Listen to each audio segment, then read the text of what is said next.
ప్రతి ఒక్కరు కూడా స్వాగతం పలుకుతూ ఈ Basavatarakam Indo American cancer hospital మరియు రీసెర్చ్ ఇన్స్టిట్యూట్ యొక్క 24వ ఈ యొక్క వార్షికోత్సవ సంబరాలకు సరికొత్త శోభను సంతరించుకున్నాయి.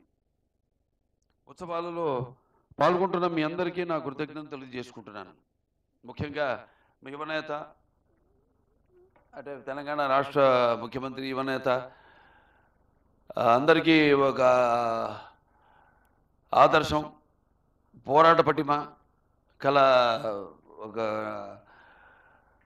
నాయకుడిని ఇవాళ తెలంగాణ ప్రజలందరూ ఆయన్ని అంటే యువతరానికి ప్రతినిధులు, నవతరానికి నాయకులు, భావితరానికి భారతదేశపు మహాశక్తి. అంటే మనకున్నంత యువత యువ శక్తి మరి ఏ దేశంలో కూడా లేదు. ఒకప్పుడు చైనా గురించి చెప్పుకునేవాళ్ళం, వాళ్ళేమో ఏదో ఫ్యామిలీ ప్లానింగ్ అని మనదేమో పెరుగుతూ పోతుంది, జనాభా పెరుగుతూ పోతుందంటే అదొక రకంగా వరం మనకి. ఎందుకంటే యువశక్తి ఎంతో అవకాశం ఉంది మనకి. సరైన దారిలో సరైన ఈ యొక్క ప్రభుత్వ విధి విధానాలతో వాళ్ళు మనం ప్రోత్సహించి వాళ్ళకి సరైన దారి చూపిస్తే తప్పకుండా మన దేశం మొదటి స్థానంలో ఈ ప్రపంచంలో నిలుస్తుంది.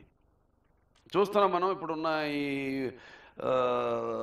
అంటే ఒక రకంగా ఆనాడు మరి ఈ యొక్క రాష్ట్రం అవిభక్త ఆంధ్ర రాష్ట్రంగా ఉన్నప్పుడు ఎంతో అభివృద్ధి చెందడం, బీజం అంకుర వేయడం, ఆ తర్వాత సైబర్ సిటీ కానివ్వండి, లేకపోతే ఈ మన ఐటీ రంగం కానివ్వండి, హైదరాబాద్ సిటీ కానివ్వండి, ఇవన్నీ అభివృద్ధి చెందడం, యువకులకి మంచి అవకాశం కలగడం, ఆనాడు ఏదో డాక్టర్ ఇంజనీర్ అనే కాకుండా ఒక కొత్త ఎన్నో అవకాశాలు వాళ్ళకు కల్పించడం, దాంతో వాళ్ళు ఆర్థికంగా ఎంత పెద్ద కుటుంబం అయినా ఆ కుటుంబంలో ఒక యువకుడికి ఐటీ జాబ్ ఏదో వస్తే బ్రహ్మాండమైన మంచి జీతంతో మొత్తం కుటుంబాన్ని ఆ కుర్రాడు పోషించగల ఒక కల్పన కలిగించింది ఆనాడు. అప్పుడు ఇక్కడ ఈ ఆసుపత్రి నిర్మాణం అప్పుడు ఏముండేవి కావన్నీ బండలే ఇక్కడ. అప్పుడు నాన్నగారు విశ్వవిఖ్యాత నట సార్వభౌమ కళాప్రపూర్ణ నటరత్న పద్మశ్రీ నందమూరి తారక రామారావు గారు ఆనాడు ఇక్కడ ఈ యొక్క ఆసుపత్రిని నిర్మించడానికి పూనుకోవడం. అందరూ అనుకున్నారు ఇప్పుడు ఏంటి ఇక్కడ అన్ని బండరాళ్ళు ఉన్నాయి, ఇక్కడ ఎందుకు కడుతున్నారని. మరి వాళ్ళు చూస్తున్నాం మనం ఇవాళ దేశంలో, దేశమే కాదు ప్రపంచంలో కల్లా నంబర్ 1 ఏరియా అయింది ఇవాళ. ఇటు విస్తరిస్తూ పోతాను, ఇంకా ఇటు జూబ్లీహిల్స్ నుంచి అట్లా. సో ఆయన ఒక దూరదృష్టి, ప్రతి విషయంలోనూ కూడా ఆయన దూరదృష్టి. అందుకే ఆయన పేదవాడు ఆఖరి తెలిసిన అన్న కూడా ఆయన అయ్యాడు. అలాగే ఈ యొక్క అందరికి కూడా ఈ యొక్క జీవితానికి భరోసానిచ్చిన అమ్మ ఆయన అయ్యాడు. అలాగే ఆయనకి అండగా ఉన్న ఈ ఆడపడుచులందరికీ కూడా అన్న కూడా నందమూరి తారక రామారావు గారే అయ్యారు. అలా ఈ ఆసుపత్రి యొక్క విస్తరణ గురించి అందరికీ చెప్పేశారు విషయాలు. ముందుగా ముఖ్యమంత్రి గారు కూడా ఆయన విలువైన సమయాన్ని ఇచ్చినందుకు ఆయన బిజీ షెడ్యూల్లో ఆయనకి నా కృతజ్ఞతలు తెలియజేసుకుంటున్నాను. అంటే ఆయనకు కూడా ఈ ఆసుపత్రి పట్ల మొదటి నుంచి కూడా అవగాహన ఉంది. ఆయన కూడా జనరల్గా మనం ఎప్పుడు అంటుంటాం Basavatarakam Indo American cancer hospital అంటే ఇది ఒక కుటుంబం అని. అంటే ఎవరు ఏదో పొద్దున వస్తున్నాం ఈ టైంకి వెళ్ళిపోవాలి, ఏదో జీతాలు తీసుకుంటున్నాం అని కాకుండా ప్రతి ఒక్కరు కూడా అంకిత భావంతో ఇక్కడ అందరం ఒక ఫ్రెటర్నిటీ అంటే ఒక కుటుంబ సభ్యుల్లాగా ఆయన కూడా మొదటిచ్చే ఆయన మధ్యలో ఎలాగైతే ఆనాడు అమ్మగారి కోరిక ఈ యొక్క క్యాన్సర్ మహమ్మారిని ఎలా పడి ఆవిడ శివైక్యమయ్యారో లింగైక్యమయ్యారో, మరి ఆవిడ కోరిక ఈ యొక్క క్యాన్సర్ వైద్యం ఏదైతే ఎంత ఎక్కువ ఖర్చుతో కూడుకుందో దాన్ని పేదవాళ్ళందరూ కూడా తక్కువ ధరలకి అందించాలని, అలాగే అంతర్జాతీయ ప్రమాణాలు అప్పుడు వెళ్ళినప్పుడు నూరి దత్తాత్రేయుడు గారు ఉన్నారు అక్కడ అమెరికాలో. అమెరికా వెళ్ళినప్పుడు నాన్నగారు ఆవిడ వెళ్ళినప్పుడు ఆవిడ కోరిక అందరూ కూడా ఈ యొక్క అంతర్జాతీయ ప్రమాణాలతో కూడిన ఈ యొక్క వైద్యాన్ని అందరికీ అందించాలన్నది. దాని యొక్క ఆ తర్వాత నాన్నగారు ఈ యొక్క ఆసుపత్రి నిర్మాణానికి పూనుకొనడం. మరి ఆసుపత్రి నిర్మాణం విషయానికి వస్తే 1989లో చెప్పినట్టు ఆనాడు భూమి పూజ చేయడం జరిగింది. నూరి దత్తాత్రేయుడు గారు, అప్పుడు కోడెల శివప్రసాద్ గారు వారందరూ కూడా ఉన్నారు. ఆ తర్వాత ఆసుపత్రి ఆర్థిక ఇబ్బందుల వల్ల, అంటే ట్రస్ట్ ఇది. దాని తర్వాత ఈ యొక్క ల్యాండ్ కొన్ని డిస్ప్యూట్స్, ఇవన్నీ మొత్తం అంతా మళ్ళీ ఎంతోమంది అటు ముఖ్యంగా తులసి పోలవరపు గారు, అలాగే మన కాకతీయ సిమెంట్స్ వెంకటేశ్వర్లు గారిని, వాళ్ళందరినీ గుర్తు చేసుకోవాల్సిన అవసరం ఉంది. కొడల శివప్రసాద్ గారిని, వాళ్ళంతా కూడా కొడల శివప్రసాద్ గారు ఇప్పుడు ప్రపంచమంతా తిరిగి అక్కడ అందరినీ కూడా కలిసి మరి అక్కడ అయాకో ఇండియన్ అమెరికన్ క్యాన్సర్ ఆర్గనైజేషన్ అని స్థాపించి అప్పుడు నిధుల్ని సేకరించడం, ఇక్కడ వెంకటేశ్వర్లు గారు ఆయన సొంత నిధులు ఇక్కడ ఇవ్వడం, అలా 2000కి ఆసుపత్రి పూర్తయ్యి 2000లో అటల్ బిహారీ వాజ్పేయి గారు మామూలుగా ఎటువంటి ప్రోగ్రామ్స్కి రారు, అంటే జనరల్గా ఒక గవర్నమెంట్ ఆసుపత్రి అయితే కానీ పెద్ద ఎయిమ్స్ నిమ్స్ అలాంటి ఆసుపత్రి అయితే తప్ప, కానీ ఆనాడు చంద్రబాబు నాయుడు గారు చొరవ తీసుకుని, అలాగే ఐసిఐసిఐ బ్యాంకు అప్పుడు ఒక ఫైనాన్షియల్ డిస్ట్రిక్ట్ ఏదో మీటింగ్కి వచ్చారు ఆయన చైర్మన్. వస్తే అప్పుడు జయశ్రీ ప్రసాద్ గారు అనుకుంటా, ఏమండి వెంకటేశ్వర్లు గారు ఒకసారి అడగండి చూడండి అంటే, అప్పుడు మనం ఎక్విప్మెంట్ కూడా ఆర్డర్ ఇచ్చాం, వాళ్ళేమో డబ్బులు ఉంది ఎక్విప్మెంట్ అన్నారు. సరే అప్పుడు వాళ్ళని అడగడం, ఇమ్మీడియట్గా 6 కోట్లు వాళ్ళు లోన్ ఇవ్వడం, ఎక్విప్మెంట్, దాంతో మొదలైంది ఈ ఆసుపత్రి. తర్వాత చంద్రబాబు నాయుడు గారు చొరవ తీసుకుని, ఇప్పుడు ఆంధ్ర రాష్ట్ర ముఖ్యమంత్రి నారా చంద్రబాబు నాయుడు గారు ఆనాడు చొరవ తీసుకుని సారథి టాటా ట్రస్ట్ అక్కడి నుంచి 7.5 కోట్ల రూపాయలు వాళ్ళు ఇవ్వడం, దాని తర్వాత ఎంపీ ల్యాడ్స్, ఇట్లా ఇవన్నీ సమకూర్చి ఈ యొక్క ఆసుపత్రిని అభివృద్ధి చేయడం జరిగింది. ఎంతోమంది నా ముందు చైర్మన్లు అందరూ కూడా, అలాగే ఎంతోమంది బోర్డు మెంబర్స్ అందరూ, వారి ఇప్పుడు ఎంబీబీఎస్ పూర్తి గారు ఉన్నారు, శ్రీభరత్ గారు తండ్రి గారు, అలాగే ఎంతోమంది అందరూ కూడా వారి యొక్క సహాయ సహకారాల వల్ల ఈ ఆసుపత్రి ఈ స్థాయికి వచ్చింది. దానికి నేను తర్వాత చైర్మన్ కావడం నా పూర్వజం సుకృతంగా భావిస్తున్నాను. ఎందుకంటే ఒక నటనలో కానివ్వండి, అటు ప్రజాసేవలో కానీ, అంటే మొన్నే ఆయన ఇది కూడా జరిగింది, 100 సంవత్సరాలు కూడా మన శత దినోత్సవం చేసుకోవడం జరిగింది. సో ఆయన ప్రతిరూపంగా నన్ను మీ అందరి గుండెల్లో ఆయన ప్రతిరూపంగా నిలిపినందుకు దైవాంశ సంభూతుడు, నా విశ్వానికే నట విశ్వరూపం అంటే ఏంటో చూపించిన మహానుభావుడు. అలాగే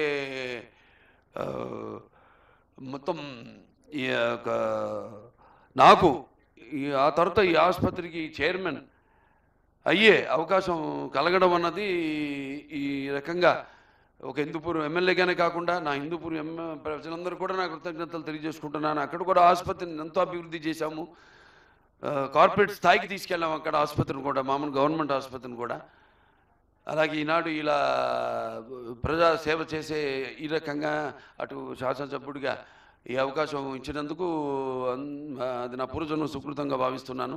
సమాజ విదేవాలయం ప్రజల దేవుళ్ళు, అందులో నేను ఒక అర్చకుడిని అన్న ఎవరైతే దేవుళ్ళ కొలవబడ్డాడో ఆయనే ప్రజల దేవుళ్ళని, ఆయనకి మరి సేవ చేసే ఒక అర్చకుడిని ఒక కొత్త నిర్వచనం రాజకీయాల్లోకి తీసుకొచ్చిన, ఒక పరిపక్వత ప్రజల్లో చైతన్యం తీసుకొచ్చిన మహానుభావుడు నందమూరి తారక రామారావు. ఇవాళ ఎంతోమంది ఇవాళ డాక్టర్లు ఉన్నారు, అలాగే ఇక్కడంతా మెడికల్ నాన్ మెడికల్, అలాగే నర్సింగ్ స్టాఫ్, అలాగే దాతలు అందరి సహాయ సహకారాల వల్ల ఇవాళ నాడు ఈ ఆసుపత్రి ఈ స్థాయికి చేరుకుంది.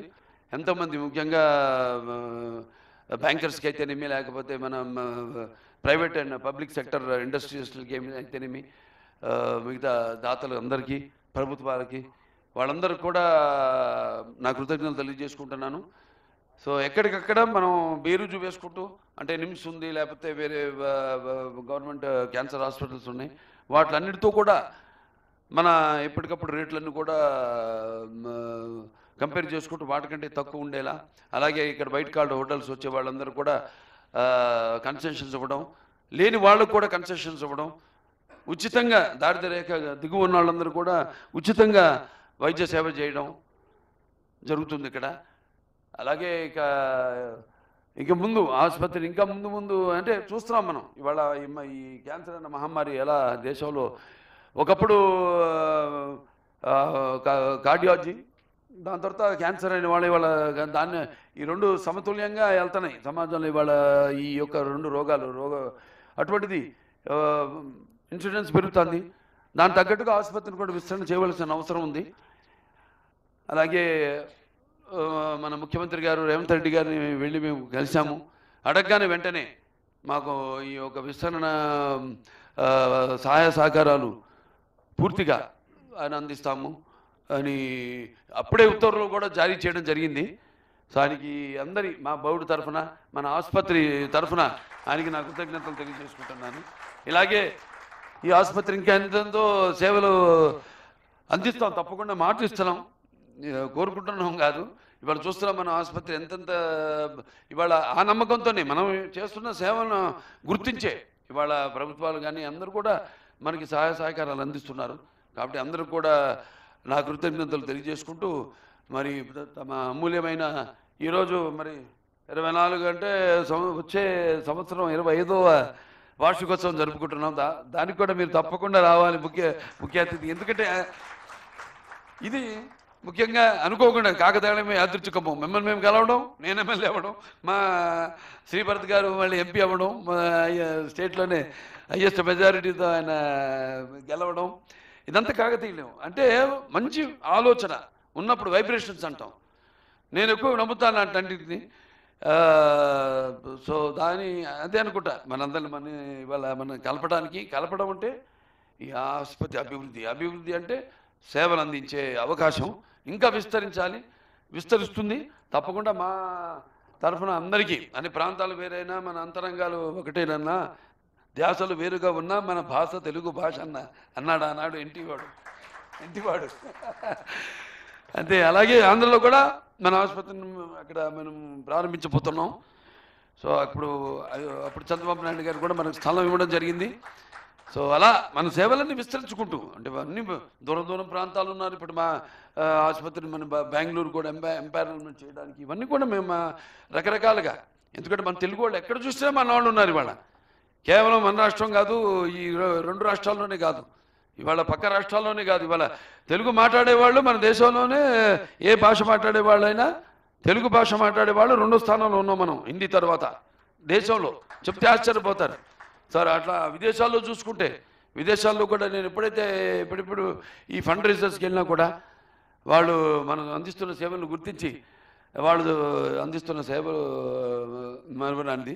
వాళ్ళందరూ కూడా నా కృతజ్ఞతలు తెలియజేసుకుంటూ ముఖ్యంగా మన ముఖ్యమంత్రి రేవంత్ రెడ్డి గారికి ఆయన అమూల్యమైన సమయాన్ని కేటాయించి ఇక్కడికి వచ్చి ఈ యొక్క ఒకేషన్ని ఆశీర్వదించినందుకు ఆయనకి నా కృతజ్ఞతలు.